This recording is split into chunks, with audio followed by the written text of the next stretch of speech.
الحمد لله وكفى وسلام على عباده الذين اصطفى أما بعد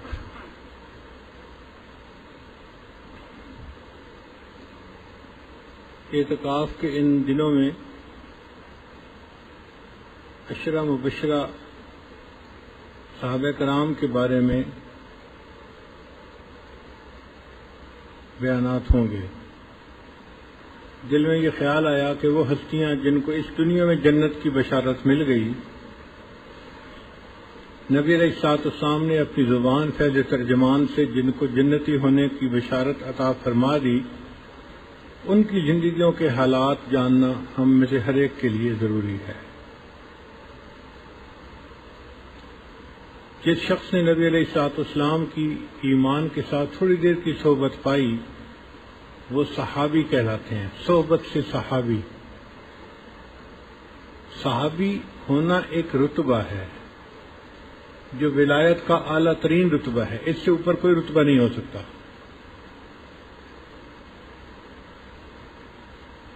ایک لمحہ نبی علیہ السلام کی جو زیارت تھی وہ انسان کے اندر سے کفر اور شرک کو ختم کر کے رکھ دیتی تھی، اور وہ انسان ایک اتنے اونچے مرتبے پہ پہنچ جاتا تھا کہ جس مرتبے پہ کوئی دوسرا آدمی پہنچ ہی نہیں سکتا۔ کوئی شخص کتنی ہی عبادت کر لے، روزے رکھے، نمازیں پڑھے، تلاوت کرے، نیکی تقوی اختیار کرے، لیکن صحابی نہیں بن سکتا، کیونکہ صحابی کو صحبت حاصل تھی اور اس کا کوئی نعم البدل نہیں ہو سکتا۔ جن خوش نصیب حضرات نے نبی علیہ السلام کی زیارت کی ان کی تعداد 1,24,000 بنتی ہے۔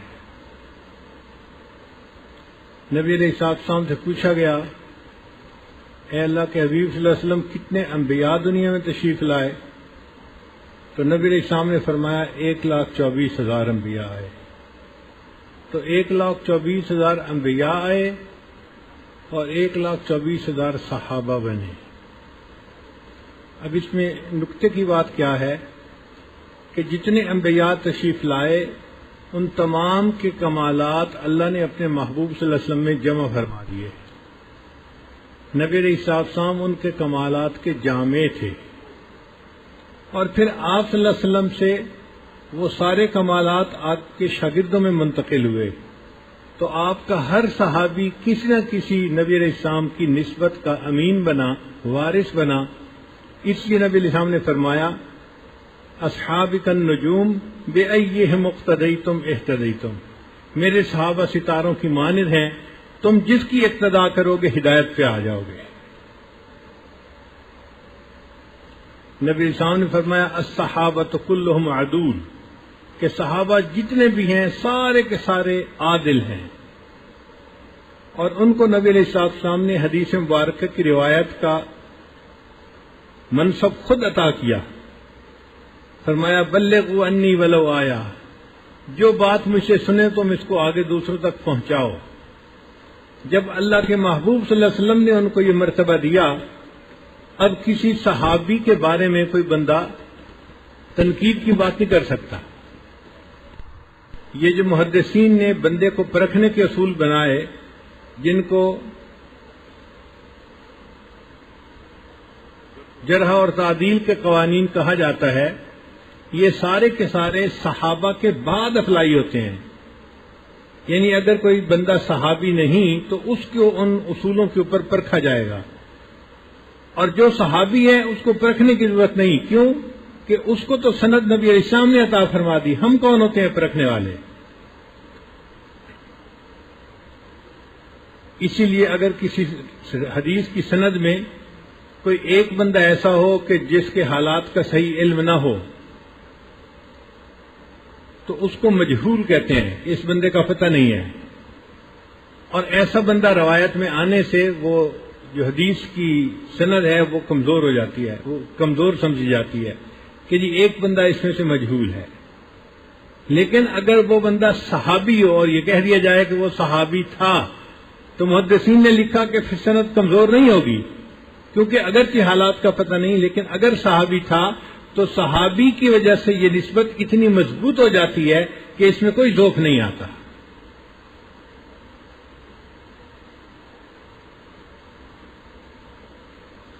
نبی آتے رہے آخر میں نبیوں کے امام آئے، وہ دنیا میں خدا کا آخری لے کر پیام آئے. جھکانے آئے بندوں کی جبیں اللہ کے در پر، سکھانے آدمی کو آدمی کا احترام آئے. وہ آئے جب تو عظمت بڑھ گئی دنیا میں انسان کی، وہ آئے جب تو عظمت بڑھ گئی دنیا میں انسان کی، وہ آئے جب تو انسان کو فرشتوں کے سلام آئے. اللہ تعالیٰ نے ان صحابہ کو وہ عظمت عطا فرمائی کہ فرشتوں کے سلام آتے تھے ان کو. اس لیے جتنے بھی انبیاء کرام دنیا میں تشریف لائے، ان میں سب سے بہترین جماعت اللہ کے محبوب صلی اللہ علیہ وسلم نے دنیا میں بنائی. آپ جیسے صحابہ کی جماعت پوری دنیا میں کہیں اور نہیں تھی. اس لیے انبیاء کے بعد سب سے بہترین جماعت دنیا میں نبی علیہ السلام کے صحابہ کی ہے.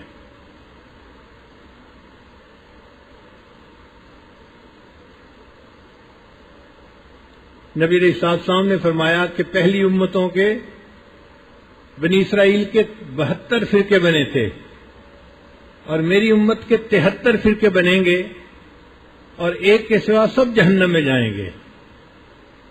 تو ایک صحابی نے عرض کیا، اے اللہ کے حبیب صلی اللہ علیہ وسلم، جو نجات پائے گا، جو فرقہ ناجیہ ہوگا، اس کی پہچان کیا ہے؟ نبی علیہ السلام نے فرمایا، ما انا علیہ و اصحابی، کہ جس راستے پر میں ہوں اور میرے صحابہ ہیں، جو اس راستے پر چلنے والا ہوگا وہ نجات پانے والا فرقہ ہوگا. اس لیے ہم اپنے آپ کو کہلواتے ہیں کہ ہم اہل سنت والجماعت ہیں. اہل سنت والجماعت کا کیا مطلب؟ کہ جو عمل نبی علیہ السلام کی سنت سے ثابت ہے ہم اس کی بھی پیروی کرتے ہیں، اور جو عمل صحابہ کی جماعت سے ثابت ہے وہ بھی ہمارے لیے حجت ہے، ہم اس پر بھی عمل کرتے ہیں. صحابہ کرام ہمارے لیے معیار ایمان ہیں، ایمان کا معیار ہیں. اللہ تعالیٰ قرآن میں فرماتے ہیں، فَإِنْ آمَنُوا بِمِثْلِ مَا آمَنْتُمْ بِهِ فَقَدْ اهْتَدَوْا، اگر یہ لوگ ایمان لائیں اس طرح جس طرح تم ایمان لائے اے صحابہ، تب یہ ہدایت پانے والے ہوں گے. تو اللہ ان کو ایک معیار کے طور پہ پیش فرماتے ہیں قرآن میں. تو ہمارے لیے صحابہ کرام معیار ایمان ہیں، ہم ان کی اقتداء کرنے کے پابند ہیں.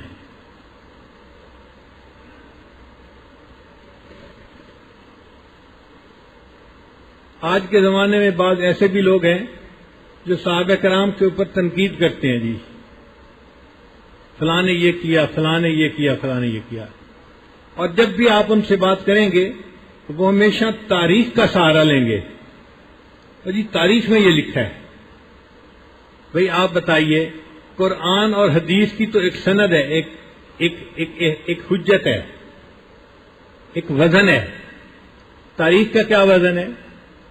لکھنے والے مورخ نے کوئی بات کہیں سے سنی، اس نے لکھ دی. اور یہ بھی عجیب بات کہ 4 بڑے مورخ گزرے، جن میں سے 3 جو تھے وہ غلط عقائد رکھنے والے تھے. تو انہوں نے سنی سنائی باتیں ایسی جمع کر دیں کہ جن کو پڑھ کے عام آدمی بہک جاتا ہے. اس لیے ایک اصول کی بات یاد رکھیں کہ جب بھی کوئی بندہ صحابہ کرام کے بارے میں بات کرے وہ ہمیشہ کہے گا کہ جی ہم ان کو تاریخ کے آئینے میں دیکھتے ہیں. آپ اس کو سمپل سا جواب دیں کہ ہم صحابہ کرام کو قرآن اور حدیث کے آئینے میں دیکھتے ہیں. ہمارے نزدیک تاریخ کی کوئی حجت نہیں ہے، کوئی اتھینٹسٹی نہیں ہے.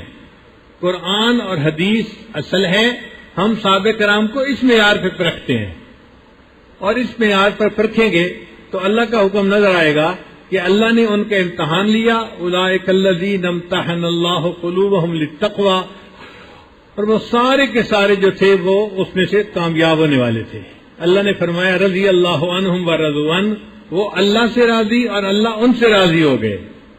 اب جس جماعت سے اللہ راضی ہو گئے اس جماعت کی اقتداء کرنا ہمارے لیے سعادت نہیں تو اور کیا ہے.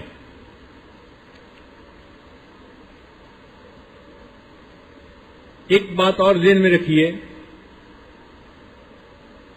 کہ چڑھتے سورج کی پوجا تو ہر کوئی کر لیتا ہے، آسان کام ہے. جب تاریخ بن جاتی ہے نا پھر ساری دنیا مان لیتی ہے. جیسے اللہ کے محبوب صلی اللہ علیہ وسلم نے پیاری زندگی گزاری، آج کفار بھی ان کی نعتیں لکھتے ہیں، ہندو بھی نعت لکھتے ہیں، سکھ بھی نعتیں لکھتے ہیں، انگریز بھی ان کے بارے میں نعتیں لکھتے ہیں. تو چونکہ تاریخ بن چکی، آج دنیا ان کو مانتی ہے. جب تاریخ نہیں بنی ہوتی اس وقت مان لینا یہ بڑا کام ہوتا ہے. سیدنا صدیق اکبر عنہ کی سب سے بڑی جو خوبی ہے وہ یہ کہ انہوں نے نبی علیہ الصلوۃ والسلام کو اس وقت نبی مانا جب کوئی اور ماننے والا نہیں تھا. ویسے تو نبی علیہ السلام پر سب سے پہلے خدیجہ الکبریٰ رضی اللہ تعالیٰ نے ایمان لے آئی، مگر وہ بیوی تھیں. اور لوگ کہتے ہیں جی کہ بیوی کی بات مان لینا کون سی بڑی بات ہے، وہ تو خاوند کی بات مانتی ہے، اس کا ایمان لانا کوئی وزن نہیں رکھتا. پھر اس کے بعد نبی علیہ الصلوۃ والسلام پر ایمان لائے سیدنا علی رضی اللہ تعالیٰ عنہ، مگر وہ نبی علیہ السلام کے چچا کے بیٹے بھی تھے اور نبی علیہ السلام نے ان کو اپنی کفالت میں لے لیا تھا. تو گھر کا پلا ہوا بچہ وہ تو بات مان ہی لیتا ہے، اس کی بات ماننا کون سی بڑی بات ہے. پھر ایمان لائے حضرت زید رضی اللہ تعالیٰ عنہ، وہ غلام تھے اور غلام اپنے آقا کی بات مانتا ہی ہے، یہ کون سی انوکھی بات ہوئی. پھر اس کے بعد ایمان لائے سیدنا صدیق اکبر رضی اللہ تعالیٰ عنہ. سیدنا صدیق اکبر عنہ نہ کوئی گھر کے بچے تھے، نہ کوئی رشتہ دار تھے، نہ کوئی غلام تھے، بلکہ معاشرے کے ایک آزاد انسان تھے جن کی بہت عزت تھی معاشرے کے اندر، جن کی رائے کا احترام کیا جاتا تھا، جن کو معاشرے میں ریسپیکٹ دی جاتی تھی. ان کا ایمان لانا یہ واقعی ایک بڑی بات تھی.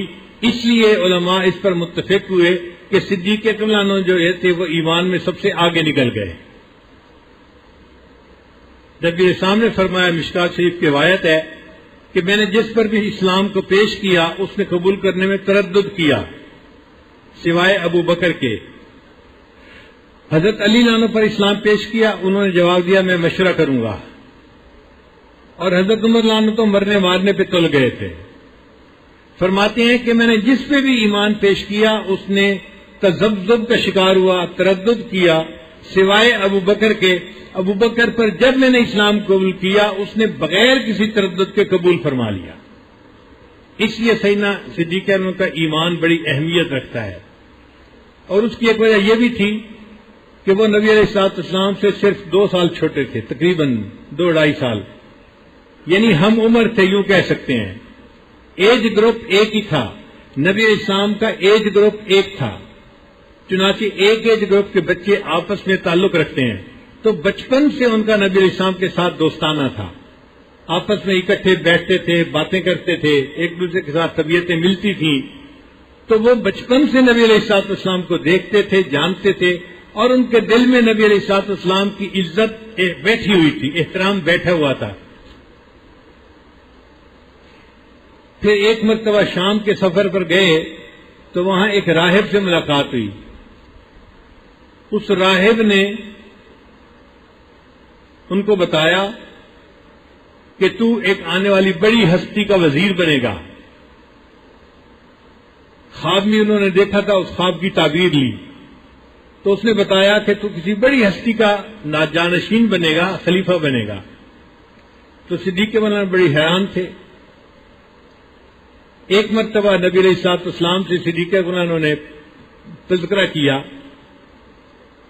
کہ اللہ کے حبیب صلی اللہ علیہ وسلم آپ نبوت کا دعویٰ فرماتے ہیں، میں نے قبول تو کر لیا، مگر اس کی دلیل کیا ہے؟ جیسے بندہ کہتے ہیں نا وَلَٰكِن لِيَطْمَئِنَّ قَلْبِي، ابراہیم علیہ السلام نے کہا تھا اللہ مانتا تو ہوں، دل کی تسلی کے لیے پوچھ رہا ہوں. تو نبی علیہ السلام نے فرمایا کہ شام میں جو تو نے خواب دیکھا تھا وہ خواب میری دلیل کے لیے کافی ہے. تو صدیق اکبر ایمان اور مضبوط ہو گیا. ان کا نام تھا ابو بکر اور ان کا نام مشہور ہوا صدیق اس لیے کہ انہوں نے نبی علیہ الصلوۃ والسلام کے بات پر فوراً تصدیق کر دی. والذی جاء بالصدق وصدق بہ، نبی اسلام سچ کو لے کر آئے اور اس سچ کی صدیق انہوں نے تصدیق فرمائی. اور ان کا لقب تھا عتیق. عتیق کہتے ہیں نجات پانے والا، عتق سے ہے. اب اس کی علماء نے کئی وجوہات لکھی ہیں. ایک وجہ تو یہ کہ ان کی والدہ کے بچے پیدا ہوتے تھے زندہ نہیں رہتے تھے، فوت ہو جاتے تھے. جب ابوبکر صدیق عنہ پیٹ میں تھے تو وہ دعا مانگتی تھیں کہ اللہ اب مجھے ایسا بیٹا عطا فرما کہ جو موت سے بچپن میں بچ جائے اور زندہ رہنے والا ہو، عتیق ہو. اس والدہ کی دعا کی وجہ سے ان کا نام عتیق پڑ گیا. اور بعض فرماتے ہیں کہ نہیں، اس کے پیچھے ایک بڑا واقعہ ہے. وہ یہ کہ ان کے والد جو ابو قحافہ تھے وہ بتوں کی پوجا کرتے تھے زمانہ جاہلیت میں، مگر ابوبکر صدیق عنہ کسی بت کی پرستش نہیں کرتے تھے. اب بیٹا جوان ہو گیا اور وہ ایک مرتبہ بھی باپ کے ساتھ بت خانے میں نہیں گیا بت کی پوجا کرنے کے لیے. تو ایک مرتبہ جو ابو قحافہ تھے وہ ابوبکر صدیق اپنے بیٹے کو لے کر گئے کہ چل بیٹا میرے ساتھ بت کی پرستش کرنے کے لیے. اب چونکہ والد تھے تو ابوبکر صدیق عنہ خاموش ہو گئے اور والد کے ساتھ وہاں چلے گئے. والد نے بت کی پرستش کی، ابوبکر صدیق عنہ ایک طرف کھڑے رہے. پھر والد نے کہا کہ بیٹا اب تم اس بت کی پوجا کر لو جیسے میں نے مناجات کی ہے. جیسے لوگ قبروں کو جا کے سجدے کرتے ہیں، بت کو سجدہ کرتے تھے، دعائیں مانگتے تھے. تو ابوبکر صدیق عنہ نے کہا کہ ابا جان آپ کے سامنے یہ کرتے ہوئے مجھے شرم آئے گی، حیا آئے گی، اکیلا ہوں گا تو کر لوں گا. تو والد ذرا دور چلے گئے. اچھا بیٹا میں دور چلا جاتا ہوں، تم کر لو. جب ابوبکر صدیق عنہ نے دیکھا کہ والد دور چلے گئے تو وہ اس کمرے میں گئے جہاں بت تھا اور اس بت کو جا کر کہا کہ تم میری بات کو سن رہے ہو، میری مناجات کو سن رہے ہو؟ کوئی جواب نہیں آیا. ان کا اس کا مطلب یہ ہے کہ تم میری بات کو نہیں سنتے، تم بہرے ہو. اچھا تم مجھے کھانا دو. کوئی جواب نہیں آیا. فرمایا پھر اس کا مطلب تم میرے رازق نہیں ہو، نہ تم نے مجھے پیدا کیا ہے، نہ میں تمہاری پرستش کرتا ہوں. یہ کہہ کے ابوبکر صدیق عنہ کو جو غصہ آیا انہوں نے ایک پتھر اٹھایا اور اس بت کو توڑ دیا. اب تھوڑی دیر کے بعد ان کے والد آئے تو بیٹا تو جا چکا تھا. انہوں نے کمرے میں دیکھا تو ان کا جو بت تھا جس کی وہ پوجا کرتے تھے وہ ٹوٹا پڑا تھا. کان ٹوٹا ہوا ہے، آنکھیں ٹوٹی ہوئی ہیں، بازو ٹوٹا ہوا ہے. پتھر سے انہوں نے اس بت کو توڑ دیا تھا. ابو قحافہ کو بڑا غصہ آیا کہ میرے بیٹے نے اس کی پرستش کرنے کی بجائے الٹا اس کو توڑ دیا اور چلا گیا یہاں سے. تو وہ گھر آئے اور کہنے لگے ابوبکر کہاں ہے، ابوبکر کہاں ہے. آگے ابوبکر صدیق عنہ کی والدہ کھڑی تھی. انہوں نے پوچھا کیوں پوچھ رہے ہو؟ اس نے کہا کہ دیکھو وہ میرے ساتھ گیا تھا اور بت کی پرستش کرنے کی بجائے اس نے بت کو الٹا توڑ دیا. تو والدہ نے کہا کہ توڑ دیا تو کیا ہوا، تم میرے بیٹے کو کچھ نہیں کہتے، اس بیٹے کی بڑی شان ہے، بڑا مرتبہ ہے. تو ابو قحافہ نے پوچھا تم یہ کیا بات کر رہی ہو؟ اس نے کہا کہ جب میں حاملہ تھی تو میرے بیٹے چونکہ پہلے فوت ہوتے رہتے تھے، مجھے اس بیٹے کی بڑی فکر تھی. تو ایک رات میں نے خواب دیکھا. خواب میں کسی کہنے والے نے کہا کہ تیرا بیٹا جو پیدا ہوگا یہ عتیق ہوگا، یعنی یہ موت سے بچ جائے گا، اور اس کا دنیا میں نام صدیق ہوگا، اور یہ آخری نبی کا رفیق ہوگا. یہ 3 باتیں مجھے بتائی تھیں. اس سے مجھے اندازہ ہوتا ہے کہ میرے بیٹے کی بڑی شان ہوگی، تم میرے بیٹے کو کچھ نہیں کہہ سکتے. چنانچہ والد نے اپنے بیٹے سے پھر کوئی بات نہیں کی. اللہ نے ان کو زمانہ جاہلیت میں بھی بت کی عبادت سے بچائے رکھا.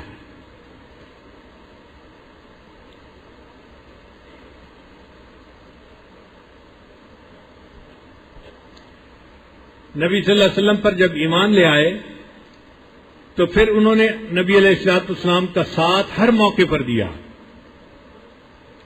آج تو لوگ فیئر ویدر فرینڈ ہوتے ہیں، جب اچھا ہوتا ہے تو دوست ہوتے ہیں، اور جب ذرا کسی پر مشکل آئے، امتحان آئے، مصیبت آئے تو ساتھ چھوڑ جاتے ہیں، الگ راستہ اختیار کر لیتے ہیں. مگر صدیق اکبر نامہ فیئر ویدر فرینڈ نہیں تھے، آل ویدر فرینڈ تھے. جب قریش کی دشمنی شروع ہوئی تو وہ قریش کے سامنے ڈٹ کر کھڑے ہو گئے. ایک مرتبہ نبی علیہ الصلوۃ والسلام کے ساتھ قریش کے کچھ لوگ بدتمیزی کر رہے تھے تو صدیق اکبر آئے اور کہنے لگے اتقتلون رجلا ان یقول ربی اللہ، کیا تم اس بندے کو قتل کرنا چاہتے ہو جو کہتے ہو کہ میرا رب اللہ ہے؟ آیت پڑھی اور ان کو سمجھایا. لوگ نبی علیہ السلام کو چھوڑ کر ابوبکر صدیق کو مارنے لگ گئے. انہوں نے وہ تکلیف برداشت کر لی مگر نبی علیہ السلام کا ساتھ نہیں چھوڑا.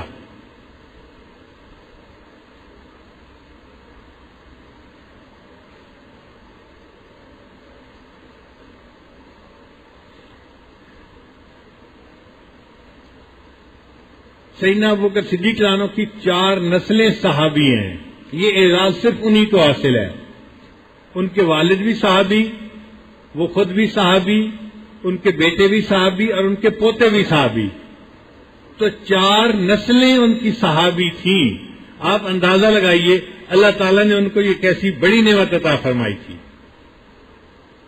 ان کے فضائل میں 181 احادیث موجود ہیں حدیث کی کتاب میں، نبی اسلام کی فضیلت میں، جن میں سے 88 احادیث ایسی ہیں جس میں حضرت ابوبکر صدیق اور حضرت عمر دونوں کے فضائل ہیں، اور ان میں سے 14 احادیث ایسی ہیں جن میں خلفائے اربعہ کے فضائل ہیں، اور باقی احادیث میں صرف سیدنا صدیق کے فضائل موجود ہیں. 181 احادیث، ایک حدیث بھی ہو جاتی تو بہت کافی تھی. کہہ جائے کہ 181 حدیثیں ان کی شان میں اللہ کے محبوب صلی اللہ علیہ وسلم کی مبارک زبان سے وارد ہوئی. اور ابوبکر کا لفظ بتا رہا ہے کہ وہ درجے میں سب سے اعلیٰ تھے صحابہ میں. ابو بکر کا جو مادہ ہے نا وہ ہے با کاف را، اور جس لفظ کا بھی یہ مادہ ہوتا ہے نا اس لفظ کا مطلب ہوتا ہے آگے. جیسے بکور موسم کا جو پہلا پھل ہے اس کو بکور کہتے ہیں. بکرا آنے والے دن کا جو پہلا حصہ ہوتا ہے اس کو بکرا کہتے ہیں. باقرہ وہ لڑکی جس نے ابھی اپنے خاوند کو نہیں دیکھا اس کو باقرہ کہتے ہیں. تو با کاف را یہ مادہ جس لفظ کا بھی ہوگا اس کا معنی ہوگا سب سے آگے. تو ابو بکر کا لفظ بتا رہا ہے کہ اللہ تعالیٰ نے ان کو دنیا میں صحابہ میں سب سے آگے فرما دیا.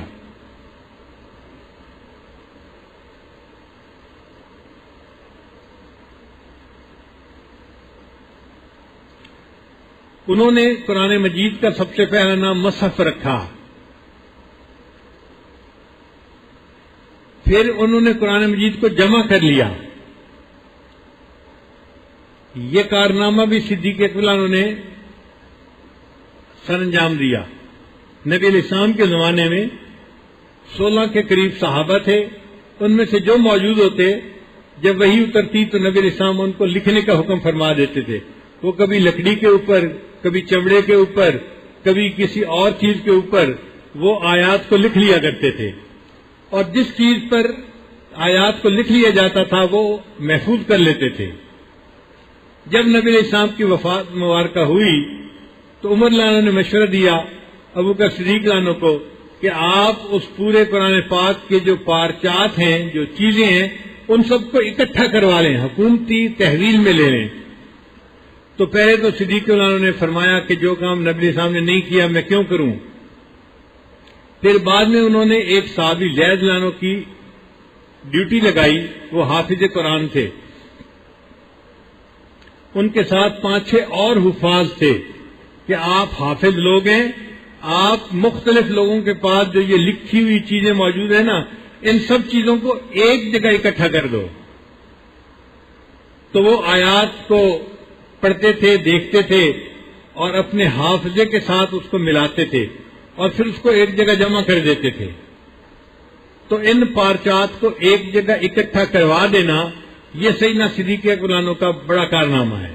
یعنی قرآن مجید مختلف ہاتھوں میں نہیں رہا، مختلف لوگوں کے پاس نہیں رہا، بلکہ حکومتی تحویل میں آ گیا. پھر انہوں نے وہ پارچات نبی علیہ السلام کی زوجہ سیدہ حفصہ رضی اللہ عنہ کے پاس محفوظ کروا دیے. کیونکہ حفصہ رضی اللہ تعالیٰ عنہ اور سیدہ عائشہ رضی اللہ تعالیٰ عنہ دونوں امہات المومنین حافظہ تھیں. وہ چونکہ حافظہ تھیں اور لکھنا پڑھنا بھی جانتی تھیں تو ان کے پاس محفوظ کروا دیے کہ ام المومنین آپ اس کی حفاظت کی زیادہ حقدار ہیں، آپ حافظہ ہیں اور لکھنا پڑھنا جانتی ہیں، اس میں کوئی تغیر نہیں ہو سکے گا، کوئی تبدیلی نہیں آ سکے گی، مجھے اعتماد ہے. تو سیدہ حفصہ رضی اللہ تعالیٰ عنہ پھر اس کی نگران رہی. وہ جو پارچات تھے، پھر ایک وقت آیا کہ حضرت عثمان غنی اللہ عنہ نے ان پارچات سے ساری عبارتوں کو، آیات کو چمڑے کے اوپر منتقل کروا دیا، لکھوا دیا اور اس کو کتابی شکل دے دی۔ یہ قرآن مجید کی پہلی کتابی شکل تھی۔ انہوں نے 7 کتابیں لکھوائیں اور اس کو دنیا کے مختلف ملکوں کے اندر پہنچا دیا، محفوظ کروا دیا۔ تو ابوبکر صدیق عنہ جو تھے وہ جامع القرآن بنے اور سیدنا عثمان غنی عنہ ناشر القرآن بنے۔ اللہ نے ان کو قرآن مجید نشر کرنے کا کام لیا ان سے، تو سیدنا صدیق عنہ کو قرآن مجید جمع کرنے کا ثواب ملا۔ آج ہم میں سے کوئی بندہ جو قرآن کی تلاوت کرتا ہے، جہاں تلاوت کرنے والے کو ثواب مل رہا ہوتا ہے، وہاں سیدنا صدیق عنہ کو بھی ثواب ملتا ہے کہ قرآن کی حفاظت میں ان کا عمل موجود ہے۔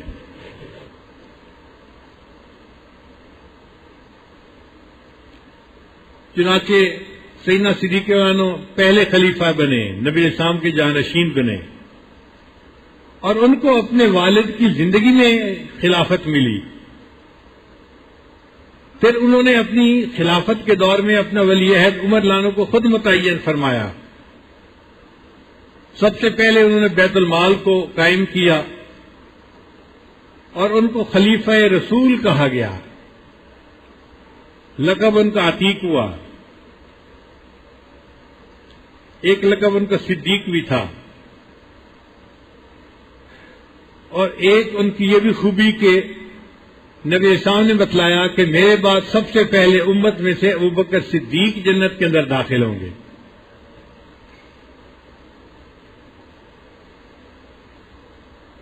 ان کو نبی علیہ الصلوۃ والسلام کے ساتھ معیت کبریٰ کی نسبت حاصل تھی۔ نبی علیہ الصلوۃ والسلام نے غار ثور میں جب تھے تو قرآن مجید کی آیتیں اتری، ان اللہ معنا، اللہ ہمارے ساتھ ہے، تو ان کو نبی علیہ السلام کے ساتھ معیت کی نسبت حاصل ہو گئی۔ دیکھیں، حضرت موسیٰ علیہ السلام بھی اللہ کے نبی ہیں اور ہارون علیہ السلام بھی اللہ کے نبی ہیں، دونوں کھڑے ہیں، اور ہارون علیہ السلام کی موجودگی میں موسیٰ علیہ السلام کہتے ہیں ان معی ربی سیہدین، اللہ میرے ساتھ ہے، وہ میری رہنمائی کرے گا۔ تو ان کی موجودگی میں موسیٰ علیہ السلام نے معی ربی کا لفظ کہا۔ تو صدیق اکبر نبی نہیں تھے، نبی علیہ السلام کے غلام تھے، مگر غلام ایسے تھے کہ نبی علیہ السلام نے غلام کی موجودگی میں معی ربی کا لفظ نہیں استعمال کیا، فرمایا ان اللہ معنا، اللہ ہمارے ساتھ ہے۔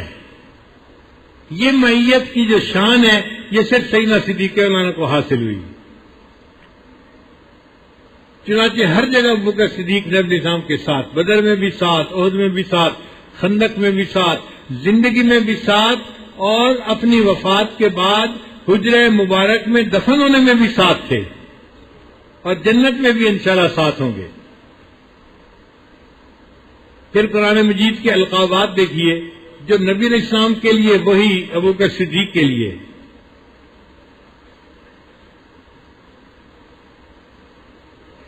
ابن عباس روایت کرتے ہیں کہ نبی علیہ السلام نے فرمایا انا اتقى ولد آدم واکرمهم علی اللہ ولا فخر، کہ میں اولاد آدم میں سب سے زیادہ تقوی والا ہوں اور عزت والا ہوں، اور مجھے اس پر فخر نہیں ہے۔ تو نبی علیہ السلام نے اپنے آپ کو اتقا فرمایا، اور سیدنا صدیق اکبر کو اللہ رب العزت نے قرآن مجید میں اتقا فرمایا۔ فرمایا وَسَيُجَنَّبُهَا الْأَتْقَى الَّذِي يُؤْتِي مَالَهُ يَتَزَكَّى، یہ اتقا کا لفظ سب مفسرین متفق ہیں کہ سیدنا صدیق اکبر کے لیے اترا ہے۔ پھر اللہ تعالیٰ نے اپنے حبیب صلی اللہ علیہ وسلم سے راضی ہونے کی بشارت قرآن میں دے دی کہ اے میرے محبوب صلی اللہ علیہ وسلم وَلَسَوْفَ يُعْتِيكَ رَبُّكَ فَتَرْضَىٰ، تیرا رب تجھے اتنا دے گا کہ تو راضی ہو جائے گا، یعنی اتنا دے گا کہ تو بس کرے گا۔ اللہ ٹو مچ، بہت ہے بہت ہے بہت ہے، تجھے اللہ راضی کر دے گا۔ اللہ اتنا دے گا کہ تو راضی ہو جائے گا، جیسے اپنی رضا کا اعلان نبی اسلام کے لیے فرمایا۔ اللہ ابوبکر صدیق کے بارے فرماتے ہیں وَلَسَوْفَ يَرْضَىٰ، کہ وہ بھی آخرت میں راضی کر دیا جائے گا۔ جو رضا کا اعلان اللہ نے اپنے حبیب صلی اللہ علیہ وسلم کے لیے کیا، وہی رضا کا اعلان سیدنا صدیق اکبر عنہ کے لیے ہوا۔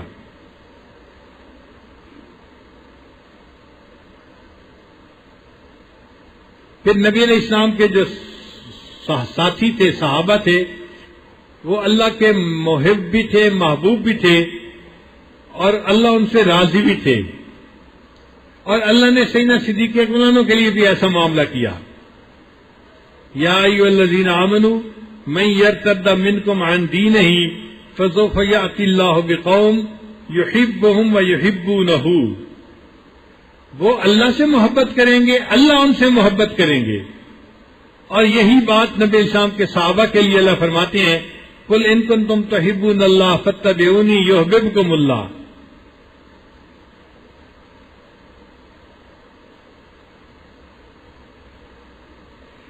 پھر صحابہ کے بارے میں اللہ فرماتے ہیں، اشداء علی الکفار رحماء بینہم، یہ کفار کے اوپر تو شدید مگر آپس میں رحیم و کریم۔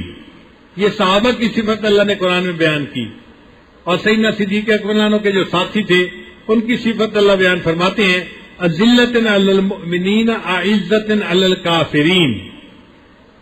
وہی صفت صدیق اکبر عنہ کے ساتھیوں کے لیے اللہ بیان فرماتے ہیں۔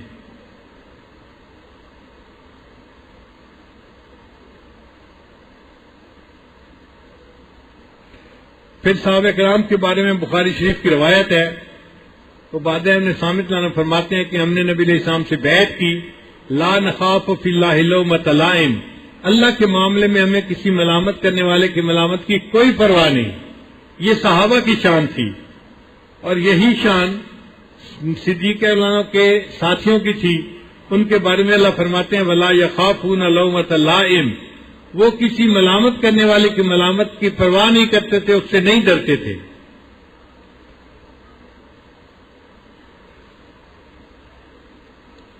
پھر جہاں نبی علیہ السلام کے دنیا میں تشریف آوری کا تذکرہ ہوا، اللہ فرماتے ہیں، ذالک فضل اللہ یؤتیہ من یشاء، یہ اللہ کا فضل ہے، اللہ جس کو چاہے عطا فرما دیتا ہے۔ اور سیدنا صدیق عنہ کے ساتھیوں کا جہاں قرآن مجید میں اللہ نے تذکرہ کیا کہ مرتدین کے ساتھ وہ قتال کریں گے، ان کے بارے میں اللہ فرماتے ہیں، ذالک الفضل اللہ، یعنی جو فضل کا لفظ نبی علیہ السلام کے لیے استعمال ہوا وہی سیدنا صدیق اکبر عنہ کے لیے استعمال ہوا۔ پھر آپ کے لیے ثانی کا لفظ استعمال ہوا کہ غار میں جب آپ تھے تو اللہ فرماتے ہیں، اذ اخرجہ الذین کفروا ثانی اثنین اذ ہما فی الغار، دو میں سے دوسرا، تو دو میں سے دوسرا سیدنا صدیق اکبر عنہ تھے، یعنی جہاں نبی علیہ السلام پہلے ابو بکر دوسرے، یا جہاں ابو بکر پہلے وہاں نبی علیہ السلام دوسرے۔ یہ بات عجیب لگے گی مگر ایسا ہوا۔ سن 9 ہجری میں حج فرض ہوا، اور پہلے سال نبی علیہ السلام نے ابو بکر صدیق عنہ کو امیر حج بنا کر بھیجا، تو ابو بکر صدیق عنہ امیر حج بننے میں اول نمبر پر۔ پھر اس کے دوسرے سال نبی علیہ السلام نے آخری حج فرمایا اور نبی علیہ السلام خود امیر بنے، تو حج کے امیر بننے میں ابو بکر صدیق پہلے اور نبی علیہ السلام دوسرے۔ اسی طرح ایسی نماز بھی زندگی میں پیش آئی کہ ابو بکر صدیق عنہ نے نماز شروع کروائی اور 2 رکعتیں پڑھائیں، اور آنے والی 2 رکعتیں پھر اللہ کے محبوب صلی اللہ علیہ وسلم نے آ کر پڑھائیں، تو ابو بکر اس نماز کے امامت میں پہلے اور نبی علیہ السلام دوسرے۔ غار میں داخل ہونے میں ابو بکر صدیق پہلے اور نبی علیہ السلام دوسرے۔ تو جہاں ابو بکر صدیق پہلے نبی علیہ السلام دوسرے، اور جہاں نبی علیہ السلام پہلے ابو بکر صدیق دوسرے، اسلام میں نبی علیہ السلام پہلے اور ابو بکر صدیق دوسرے۔ غار میں پھر اسی طرح دیکھیے کہ پوری زندگی نبی علیہ السلام جہاں جاتے تھے ابو بکر صدیق ساتھ رہتے تھے، حتیٰ کہ گنبد خضرا میں دفن ہونے کے لیے اللہ کے نبی صلی اللہ علیہ وسلم پہلے اور ابو بکر صدیق دوسرے، وہ 2 میں سے دوسرے تھے۔ ان کو اللہ نے دیکھو نبی علیہ السلام کے ساتھ کیسی نسبت عطا فرمائی تھی۔ اسی لیے فرمایا، اذ یقول لصاحبہ، جب کہا اس کے ساتھی نے، اب یہاں سے بعض لوگ جو مخالفین ہیں وہ کہتے ہیں جی کہ وہ تو نبی علیہ السلام کے ساتھی تھے، وہ صحابی کا رتبہ گھٹانے کے لیے، اور جی صحابی کا کیا ہوتا ہے، وہ تو یوسف علیہ السلام کے ساتھی تھے جیل میں بھی. بھائی یوسف علیہ السلام کے ساتھی تھے جیل میں، تو ان کو فرمایا یا صاحب السجن، اے میرے جیل کے ساتھی ہو. سمجھ رہے ہیں نا؟ تو سیدنا یوسف علیہ السلام نے کیا کہا؟ اے میرے جیل کے ساتھی ہو. تو وہ تو کافر بھی ہو سکتا ہے جیل کا ساتھی. جیل کا ساتھی بننے کے لیے ایمان تو ضروری نہیں ہے نا. تو فرمایا اے میرے جیل کے ساتھی ہو. اور یہاں پر کیا فرما رہے ہیں اللہ تعالیٰ کہ جب اس نے کہا اذ یقول لصاحبہ، اے میرے ساتھی، تو میرے ساتھی کہنے میں مرتبہ ہی کچھ اور بنتا ہے. کہ نبی علیہ السلام کی صفت قرآن مجید میں بیان کی گئی بالمؤمنین رؤوف الرحیم، کہ نبی علیہ السلام رؤوف اور رحیم تھے، ان کے اندر رافت اور رحمت بہت زیادہ تھی. اور یہی بات صدیق اکبر کے بارے میں نبی علیہ السلام نے فرمائی، ارحم امتی بے امتی ابو بکر، میری امت میں سب سے زیادہ رحمت کرنے والا وہ ابو بکر ہے. ایک حدیث میں فرمایا ارأف امتی بے امتی ابو بکر، میری امت پر سب سے زیادہ رافت رکھنے والا وہ ابو بکر ہے.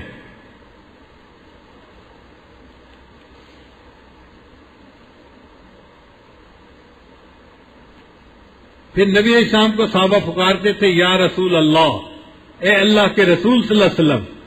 اور سیدنا صدیق اکبر کو پکارتے تھے یا خلیفت رسول اللہ، اے اللہ کے رسول صلی اللہ علیہ وسلم کے خلیفہ.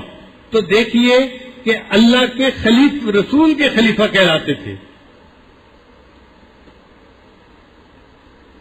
جب ہجرت کے سفر پر نکلے تو نبی علیہ السلام کے لیے کفار مکہ نے 100 اونٹ متعین کیے، جو ان کی پہچان بتائے گا، پتہ بتائے گا، ہم اس کو 100 اونٹ دیں گے.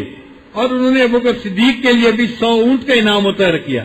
جو انعام نبی علیہ السلام کے لیے مقرر ہوا وہی انعام ابوبکر صدیق کے لیے مقرر ہوا. پھر جو سوچ تھی نا وہ سیدنا صدیق اعلان کی نبی علیہ السلام کے ساتھ 100% ایک جیسی تھی. طبیعتیں ہوتی ہیں نا، بعض نرم طبیعتیں ہوتی ہیں، بعض گرم طبیعتیں ہوتی ہیں، غصے والی ہوتی ہے. تو نبی علیہ السلام کی جیسے طبیعت تھی سیدنا صدیق اعلان کی طبیعت بھی بالکل اسی طرح تھی، سوچ بھی ایک جیسی تھی.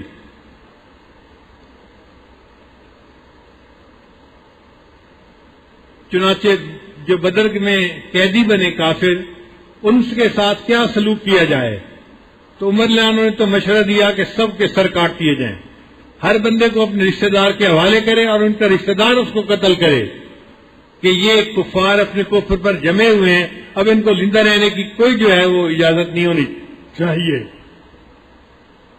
مگر نبی علیہ السلام نے ابوبکر صدیق سے پوچھا تو انہوں نے کہا اے اللہ کے نبی صلی اللہ علیہ وسلم، ان سے فدیہ لے کر ان کو آزاد کر دینا چاہیے. اور نبی علیہ السلام نے اسی پر عمل کیا. ان کو کہا کہ تم لکھنا پڑھنا جانتے ہو، 10 بندوں کو جو لکھنا پڑھنا سکھا دے گا ہم اس کو آزاد کر دیں گے. تو جو صدیق اکبر کی سوچ تھی وہی سیدنا رسول اللہ صلی اللہ علیہ وسلم ہی کی سوچ تھی، بالکل ایک جیسی تھی. صلح حدیبیہ جب ہوئی تو صحابہ کرام اس وقت بڑے غصے میں تھے کہ ہم اتنا جھک کے اور اتنا عاجز بن کے کیوں صلح کر رہے ہیں، ہمیں ان کے ساتھ لڑنا چاہیے. حضرت عمر رضی اللہ عنہ جوش میں آ گئے تھے اور نبی علیہ السلام سے پوچھنے لگے اے اللہ کے نبی صلی اللہ علیہ وسلم، آپ کیا ہم حق پہ نہیں ہیں؟ فرمایا حق پہ ہیں. کیا ہمارے مرنے والے جنت میں نہیں جائیں گے؟ فرمایا جائیں گے. کافروں کے جہنم میں نہیں جائیں گے؟ جائیں گے.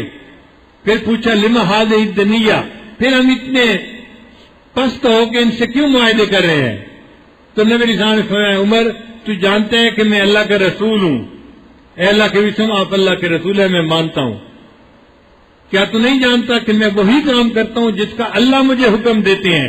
تو میں نے اللہ کے حکم سے یہ بیعت رضوان کا یہ جو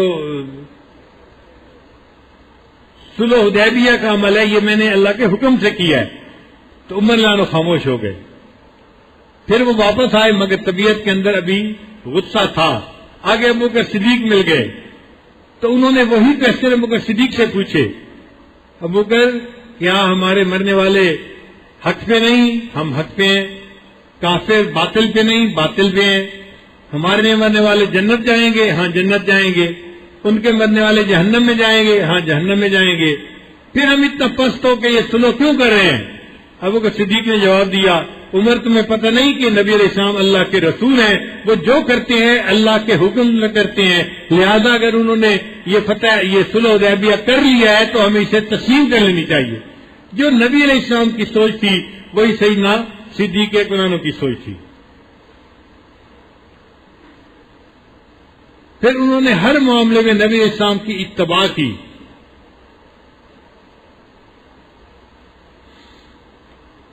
خیبر کے قریب ایک باغ تھا جس کو باغ فدق کہتے ہیں. نبی علیہ السلام اس کی آمدنی بنی ہاشم کے جو نوجوان بچے تھے ان کے بچیوں کی شادی کروانے پر خرچ کرتے تھے. تو جب نبی علیہ السلام نے پردہ فرمایا تو ابوبکر صدیق عنہ نے بھی اس باغ کو اسی کام کے لیے رکھا. وہ بھی اس باغ کی آمدنی کو بنو ہاشم کے نوجوان بچے اور بچیوں کی شادی کے لیے استعمال کیا کرتے تھے. نبی علیہ السلام سے بنو ثقیف نے نماز کی چھوٹ مانگی تھی، نبی علیہ السلام نے نہیں دی تھی. ابوبکر صدیق عنہ سے لوگوں نے زکوٰۃ کی چھوٹ مانگی کہ جی ہم زکوٰۃ اپنے علاقے میں ادا کر دیں گے، بیت المال میں جمع نہیں کروائیں گے. ابوبکر صدیق نے ان کو اجازت نہیں دی. جو نبی علیہ السلام نے کیا وہی ابوبکر صدیق عنہ نے کیا.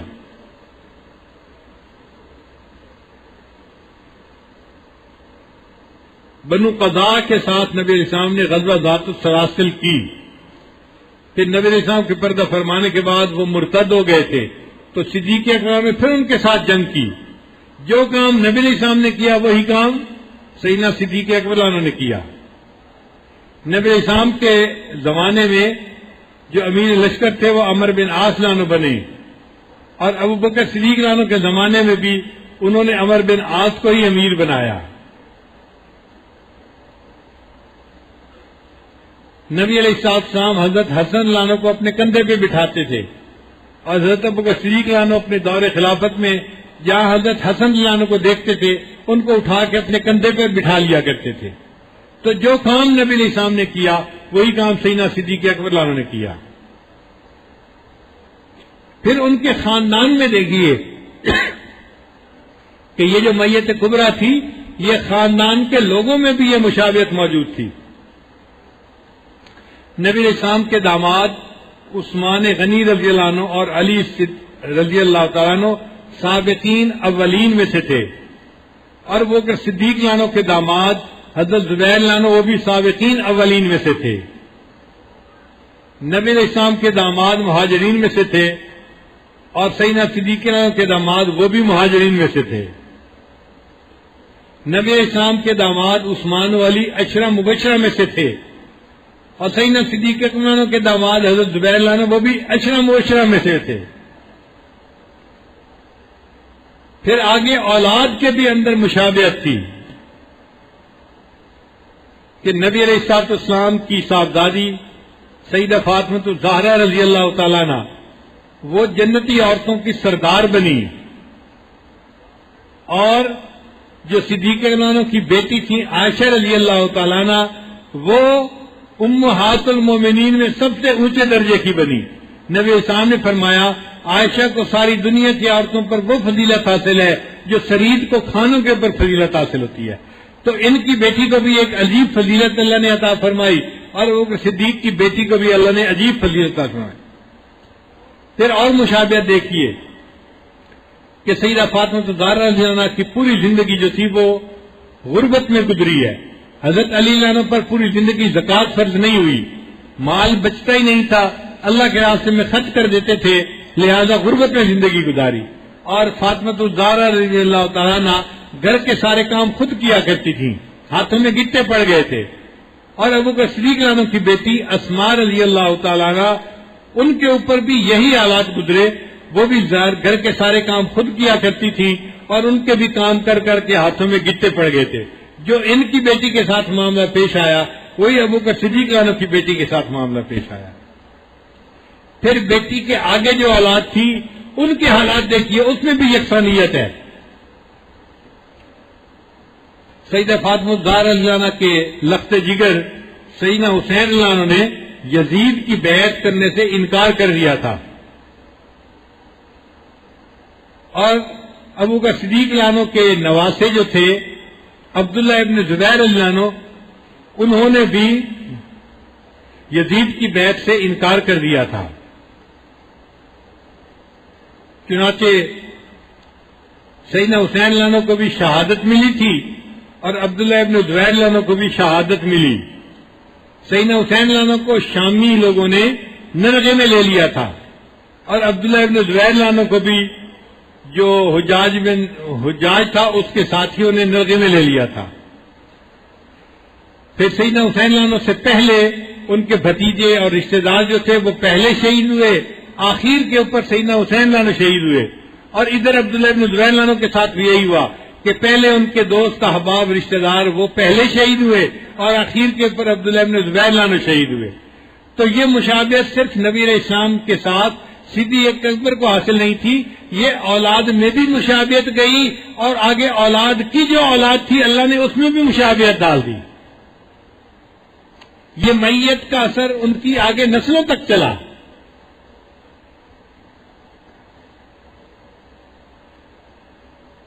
چنانچہ اللہ کا معاملہ بھی ایسے تھا، اللہ نے نبی علیہ السلام کو صاحبکم فرمایا۔ نبی علیہ السلام کے لیے قرآن مجید میں صاحبکم کا لفظ ہے، اور حدیث میں آتا ہے کہ نبی علیہ السلام نے ابو بکر کو صحابہ کا صاحبکم فرمایا، بخاری شریف کی روایت ہے۔ پھر ایک نماز کے امام نبی علیہ السلام صدیق اکبر بنتے ہیں، اور اسی کی 2 رکعت کے امام سیدنا رسول اللہ صلی اللہ علیہ وسلم بنتے ہیں۔ ایک ہی نماز میں دونوں کو امام ہونے کا شرف حاصل ہوا، اس میں بھی اللہ نے ان دونوں کو آپس میں معیت عطا فرما دی۔ پھر نبی علیہ السلام کو دین کے لیے مجنون کہا گیا، اور حدیث میں آتا ہے کہ صدیق اکبر کو بھی مجنون کہا گیا، ھذا ابن ابی قحافہ لمجنون۔ پھر نبی علیہ السلام طائف سے واپسی پر جب آئے تو مطعم بن عدی نے ان کو اپنی پناہ میں لیا، اور وہ کہ صدیق عنہ جب ہجرت حبشہ کے لیے گئے راستے سے ان کو واپس ایک بندہ لے آیا، اس کا نام تھا ابن ابی دغنا، اور اس نے ان کو اپنی پناہ میں لیا۔ ادھر قریشی سردار نے پناہ دی نبی علیہ السلام کو، ادھر قریشی سردار نے پناہ دی سیدنا صدیق اکبر عنہ کو۔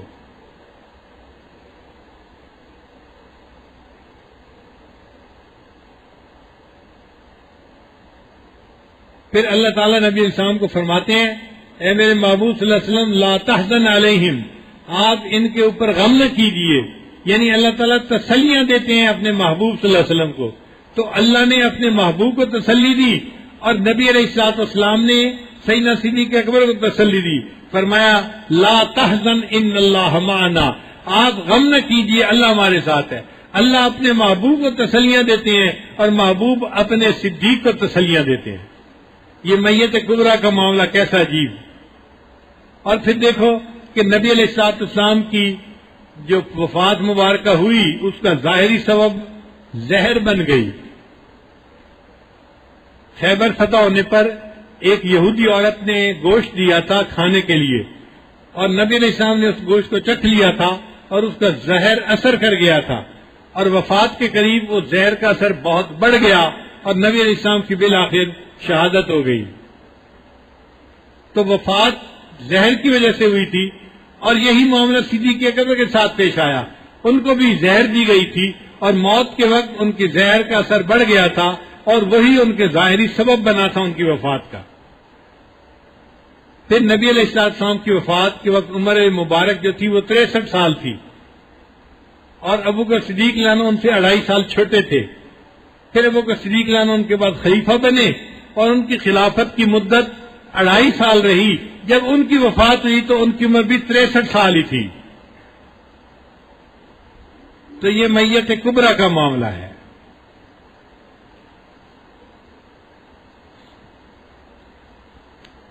کتابوں میں لکھا ہے کہ ہجرت کی رات نبی علیہ السلام پہاڑ پر چڑھتے ہوئے پنجوں کے بل چلنے لگے کہ تاکہ پورا فٹ سٹیپ کا نشان نہ لگے اور کافر ہمیں ٹریس نہ کر سکیں کہ ہم کہاں ہیں۔ تو جب پنجوں کے بل چل رہے تھے تو ابو بکر صدیق نے عرض کیا اے اللہ کے حبیب صلی اللہ علیہ وسلم آپ پنجوں کے بل نہ چلیے، آپ میرے کندھوں پر آ جائیے، میں آپ کو اٹھا کے لے چلتا ہوں۔ تو وہ صدیق نے نبی علیہ السلام کو اپنے کندھوں پہ اٹھا لیا تھا۔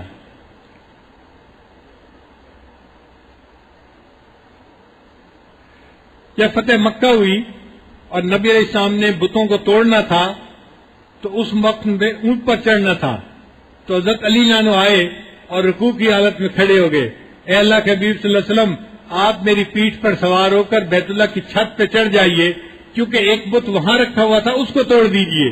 تو نبی علیہ السلام نے فرمایا انک لا تستطیع حمل ثقل النبوۃ، اے علی تو ایک نبوت کے بوجھ کو نہیں اٹھا سکے گا، میں تیری کمر کے اوپر سوار نہیں ہوتا۔ تو ابوبکر صدیق کے کندھوں پہ نبی علیہ السلام سوار ہوئے، جب علی رضی اللہ عنہ نے پیش کیا تو نبی علیہ السلام نے انکار فرما دیا۔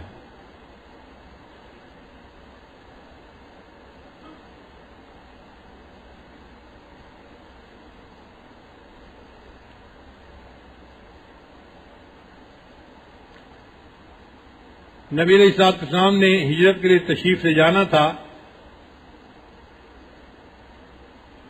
تو آپ صلی اللہ علیہ وسلم پہلے ابوبکر صدیق کے گھر گئے۔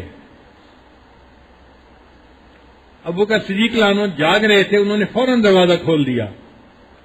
نبی علیہ السلام بڑے حیران ہوئے، پوچھا ابوبکر میرے آنے پہ جاگے ہو یا پہلے سے جاگ رہے تھے؟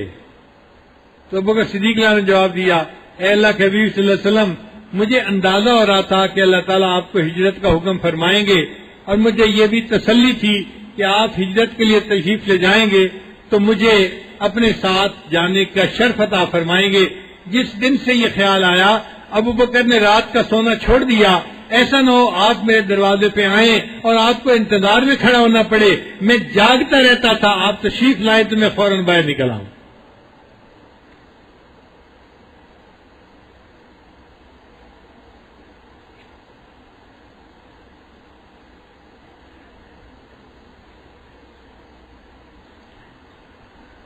چنانچہ صدیق عنہ کی یہ خوش نصیبی ہے کہ وہ نبی علیہ السلام کے ساتھ ہجرت کے سفر پر چلے اور آگے غار ثور میں ان کو 3 راتیں گزارنی پڑی۔ صدیق عنہ نے عرض کیا، اے اللہ کے نبی صلی اللہ علیہ وسلم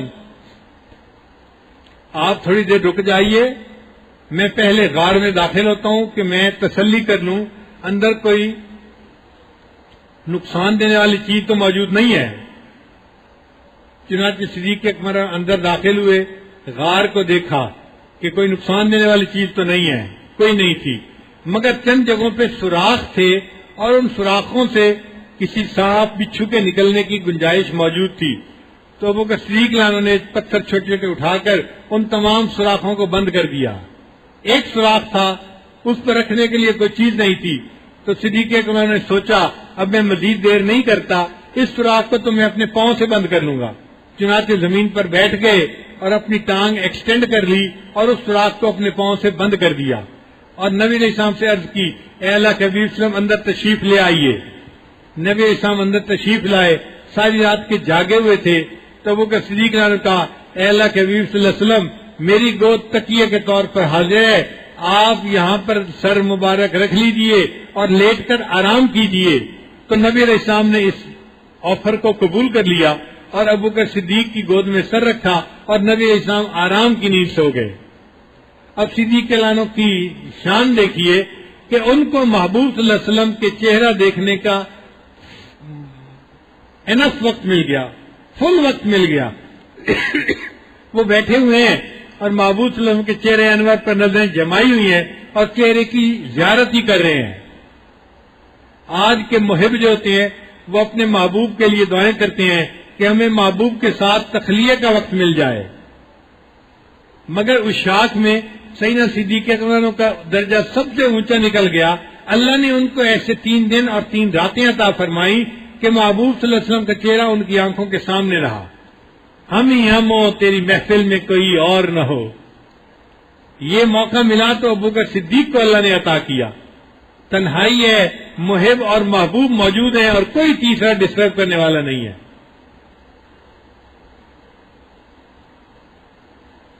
چنانچہ شاعر نے لکھا، کتاب کھول کے بیٹھوں تو آنکھ روتی ہے، کتاب کھول کے بیٹھوں تو آنکھ روتی ہے، ورق ورق تیرا چہرہ دکھائی دیتا ہے۔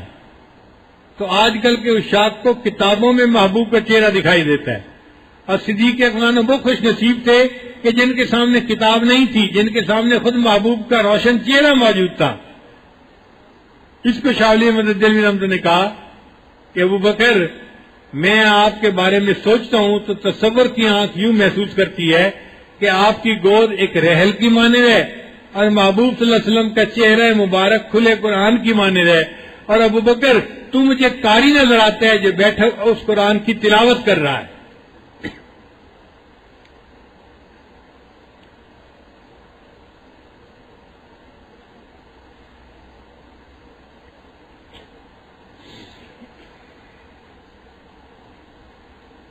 اب اسی دوران جہاں ابو بکر صدیق رضی اللہ عنہ نے اپنا پاؤں رکھا ہوا تھا نا، اس سوراخ کے اندر ایک چھوٹا سا سانپ تھا، اور وہ سانپ بھی چاہتا تھا کہ نبی علیہ السلام کی زیارت کرے، تو وہ باہر نکلنا چاہتا تھا، مگر ابو بکر صدیق کے پاؤں کی وجہ سے سوراخ بند تھا، تو سانپ نے ابو بکر صدیق رضی اللہ عنہ کو ڈسا۔ اب جب زہر کی تکلیف ہوئی تو ابو بکر صدیق رضی اللہ عنہ کی مبارک آنکھوں سے آنسو نکل آئے، اور آنسو گرا تو کہاں گرا؟ نبی علیہ السلام کے رخسار مبارک کے اوپر گرا۔ تو نبی علیہ السلام جاگ گئے، پوچھا ابو بکر تیری گود میں سید الکونین کا سر مبارک ہے اور تو کیوں رو رہا ہے؟ ابو بکر صدیق نے بتایا، اے اللہ کے نبی صلی اللہ علیہ وسلم، یہ درد کی وجہ سے آنسو نکل آیا، بے اختیاری کا آنسو ہے، میں رونا تو نہیں چاہتا تھا لیکن درد کی تکلیف کی وجہ سے آنسو نکل آیا۔ اس پر کسی شاعر نے کہا،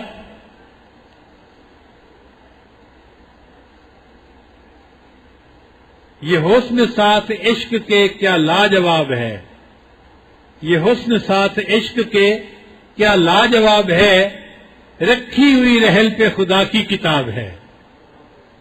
اور جب آنسو گرا تو شاعر نے پھر شعر لکھا، وہ کہتے ہیں، آنسو گرائے روئے رسالت مآب پر، آنسو گرائے روئے رسالت مآب پر، قربان ہونے آئی ہے شبنم گلاب پر، کہ جیسے صبح کے وقت شبنم گلاب کے پتے کے اوپر پڑتی ہے اور اس کو سجا کے رکھ دیتی ہے، اے محبوب صلی اللہ علیہ وسلم آپ کا رخسار مبارک تو گلاب کے پھول کی مانند تھا، اور ابو بکر صدیق کا آنسو شبنم بن کے اس گلاب کے اوپر گر گیا۔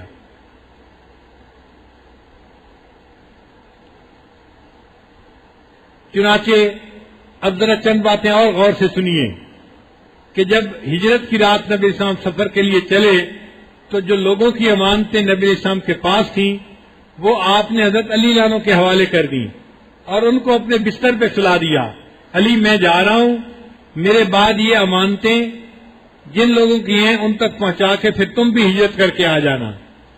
تو اللہ نے مخلوق کی امانتیں ان تک پہنچانے کے لیے حضرت علی رضی اللہ عنہ کو منتخب فرمایا، اور اللہ نے ابو بکر صدیق کو منتخب کیا، ابو بکر تم میری امانت کو مکہ سے مدینہ پہنچا دو۔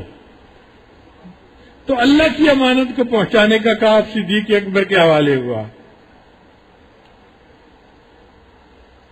پھر جو ہجرت کی رات ساتھی تھا وہ صحابہ کا سردار بنا، اور جو معراج کی رات فرشتہ تھا جبرائیل علیہ السلام وہ فرشتوں کا سردار بنا۔ مگر فرق یہ ہے کہ معراج کی رات جو رفیق تھا وہ نبی علیہ السلام کو بلانے ان کے گھر آیا، اور جو ہجرت کی رات کا رفیق تھا اس کو نبی علیہ السلام بلانے اس کے گھر تشریف لے گئے۔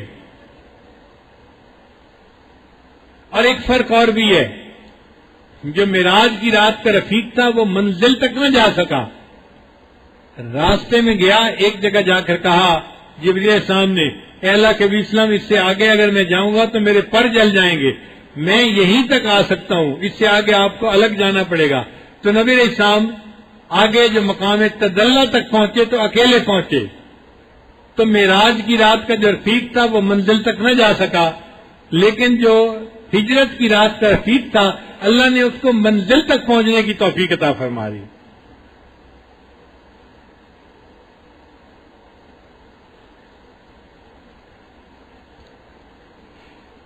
پھر نبی علیہ الصلوۃ والسلام نے خیبر کے موقع پر نبی علیہ السلام کو حضرت علی عنہ کو جھنڈا دینا تھا، بلایا تو ان کی آنکھیں دکھتی تھیں، تو محبوب صلی اللہ علیہ وسلم نے ان کی آنکھوں پر اپنا لعاب لگا دیا اور آنکھیں ہمیشہ کے لیے ٹھیک ہو گئیں۔ تو وہ لعاب حضرت علی عنہ کی مبارک آنکھوں پہ لگا۔ اور ابوبکر کی شان دیکھیے کہ جب ان کو سانپ نے ڈسا اور انہوں نے بتایا اے اللہ کے نبی صلی اللہ علیہ وسلم مجھے تکلیف ہو رہی ہے، تو نبی علیہ السلام نے اپنے لعاب مبارک کو ابوبکر کے پاؤں پہ لگا دیا، اللہ نے ان کو بھی شفا عطا فرما دی۔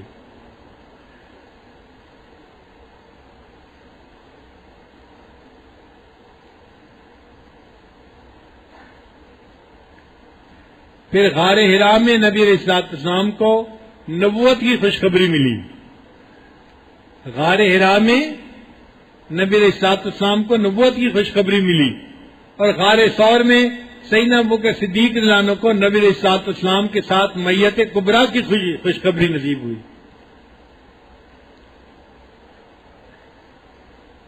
اس لیے حضرت عمر رضی اللہ عنہ نے سودا کرنا چاہا تھا کہ اے ابوبکر میری پوری زندگی کی نیکیاں لے لیجئے اور غار ثور کے 3 دن اور 3 راتوں کی نیکیاں وہ مجھے دے دیجئے، مگر وہ مرتبہ اتنا اونچا تھا کہ صدیق اکبر کبھی بھی یہ ڈیل کرنے کے لیے تیار نہیں ہو سکتے تھے۔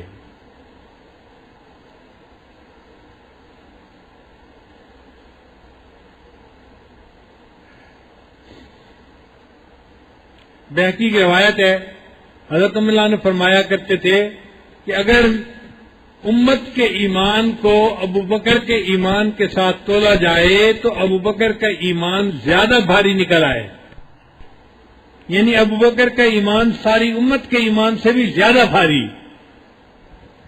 اس لیے کہ امت کا ثواب کس کو ملے گا؟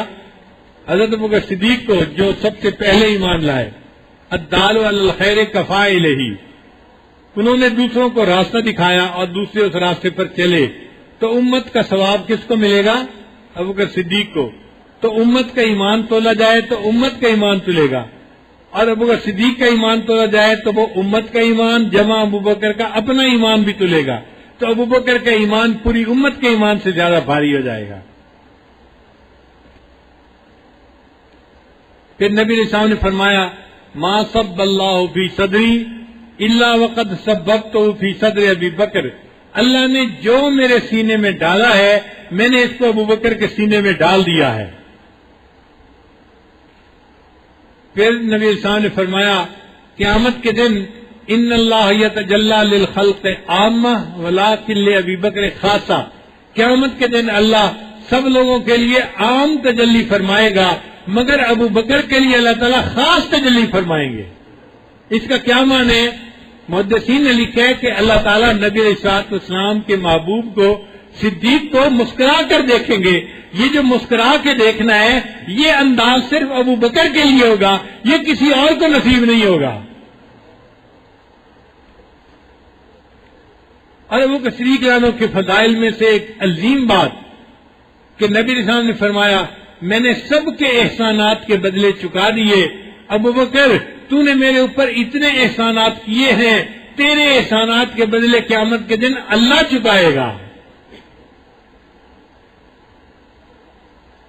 تیرے احسانات کا بدلہ قیامت کے دن اللہ چکائے گا۔ اس لیے علامہ اقبال لکھتے ہیں امن الناس بر مولا ما، امن الناس، انسانوں میں سب سے زیادہ احسان کرنے والے میرے آقا کے اوپر اے ابو بکر آپ تھے۔ امن الناس بر مولا ما، اے کلیم اول سینائے ما، اور اے اللہ کے محبوب صلی اللہ علیہ وسلم آپ میرے لیے کوہتور کی مانند ہیں۔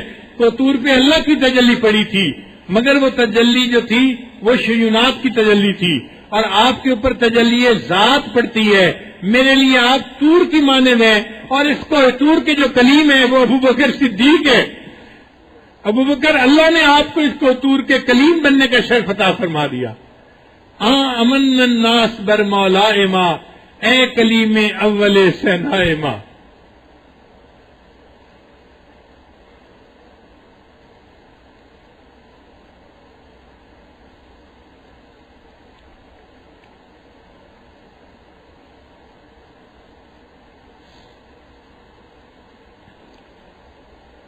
چنانچہ صحابہ کرام کے مداح انجم نیازی دامت برکاتہم نے سیدنا صدیق رضی اللہ عنہ کے بارے میں بڑے خوبصورت اشعار لکھے ہیں.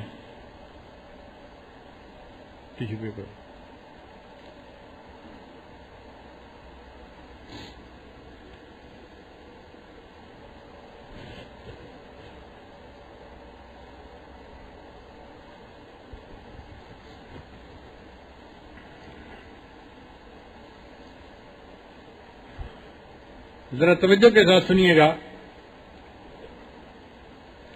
پیمبر تو نہ تھا لیکن پیمبر جیسا لگتا تھا. پیمبر تو نہ تھا لیکن پیمبر جیسا لگتا تھا. وہ دریا تھا مگر گہرے سمندر جیسا لگتا تھا. کچھ ایسی تازگی تھی اس کے چہرے پر کہ وہ سب کو طلوع صبح کے بے داغ منظر جیسا لگتا تھا.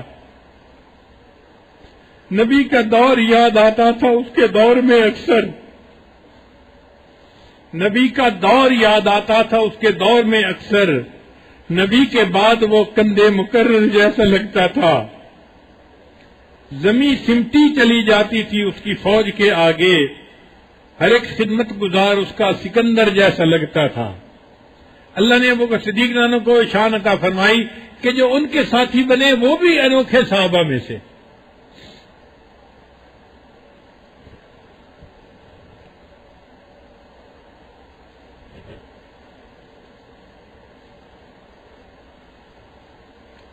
چنانچہ سیدنا ابو بکر صدیق رضی اللہ عنہ جن لوگوں کو اسلام کی دعوت دی ان میں سے کئی ایسے تھے جو عشرہ مبشرہ میں سے بنے.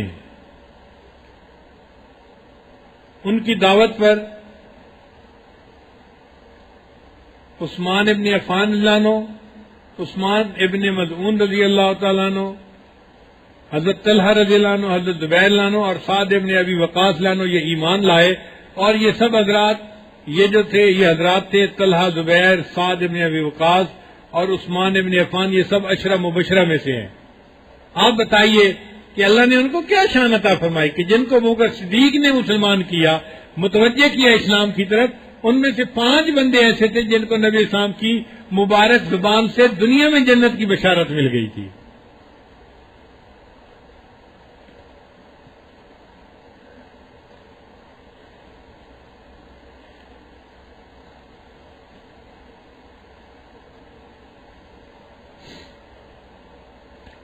چنانچہ سیدنا صدیق رضی اللہ عنہ کے بارے میں فرماتے ہیں تجھے لا کر دکھانا تھا بشر ایسے بھی ہوتے ہیں.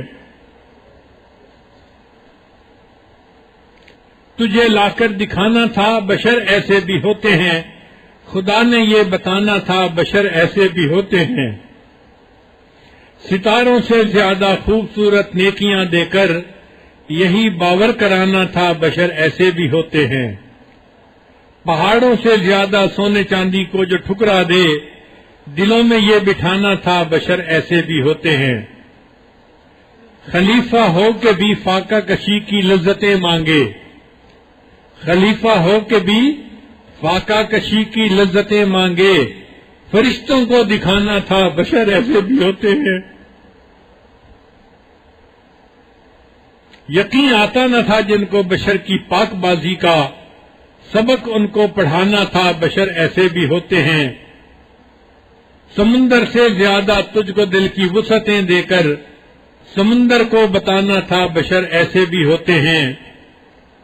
قدم رکھے زمین پر تو زمین ہلنے لگے ساری. یہ لوگوں کو جتانا تھا بشر ایسے بھی ہوتے ہیں. تو سیدنا صدیق رضی اللہ عنہ کو اللہ نے وہ مقام عطا فرمایا کہ جو بشریت کا سب سے اعلیٰ مقام ہو سکتا ہے. چنانچہ وہ نبی علیہ السلام کی محبت میں سب سے بازی لے گئے اور اللہ تعالیٰ نے ان کو انبیاء کے بعد سب سے اونچا مرتبہ عطا فرمایا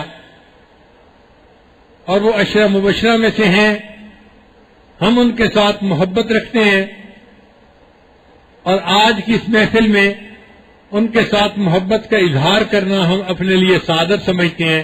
اللہ تعالیٰ ہمیں قیامت کے دن سیدنا صدیق رضی اللہ عنہ کے 7 قدموں میں جگہ نصیب فرمائے اور ان کی شفاعت عطا فرمائے. وہ ہمارے سلسلے کے امام ہیں اور ہمارے سلسلہ نقشبندیہ ان سے آگے چلا ہے. اللہ تعالیٰ قیامت کے دن ہمیں ان کی بارگاہ میں قبولیت عطا فرمائے. وآخر دعوانا ان الحمد للہ رب العالمین.